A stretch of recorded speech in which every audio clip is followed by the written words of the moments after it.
bit defensive today over President Trump's handling of the economy, standing by Trump's recent comments that perhaps parents should give up certain products like pencils or dolls this Christmas if they have affordability concerns. Let's bring in CNN's Caitlin Collins. So Caitlin, you were front and center in that exchange with Caroline Leavitt today. Tell us exactly what happened. Well, this was actually about something the president had said in Pennsylvania earlier this week when he was giving that speech tailored to affordability ostensibly. Obviously, he talked about other things during that speech, as you laid out yesterday. But one of the comments that he had made that had generated some headlines was that he told parents that instead of buying 37 dolls for their children, that they could buy 2 or 3 dolls. And so when Caroline Leavitt came out to the briefing today, one of her big openings was about how robust and rigorous the economy is in this moment. And so the question was really just about that comment the president said in light of how they've been talking about the economy. But then it came to something that the president has been repeating for weeks and months on end, which is that inflation is virtually non-existent. Not true. And when you talk to Republicans about that, they'll say that's not true. I mean, it's just based on the numbers. Is it down? Yes. Is it non-existent? No. And so we ended up getting into a back and forth on that, and here's that exchange.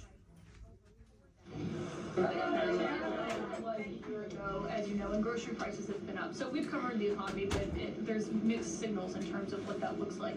But inflation is down from where it was. As measured by the overall CPI, it has slowed to an average 2.5% pace.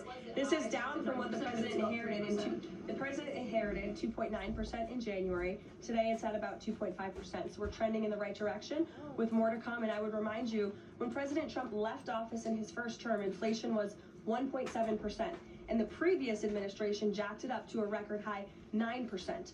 So again, in 10 months, the president has clawed us out of this hole. He's kept it low at 2.5%, and we believe that number is going to continue to decline, especially as energy and oil prices continue to decline as well.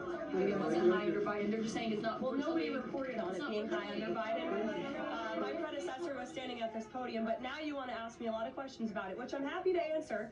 But I will just add, there's a lot more scrutiny on this issue from this press corps than there was. Well, and the previous administration said that too. Well, obviously, I don't think that they would want to have the same line of defense on inflation that the Biden administration have, given how critical they are of the inflation rate when Biden was in office. It's just such nonsense that we didn't cover inflation under Biden. But we're going to listen into President Trump, who's talking right now in the Oval Office. Well, we won't have any other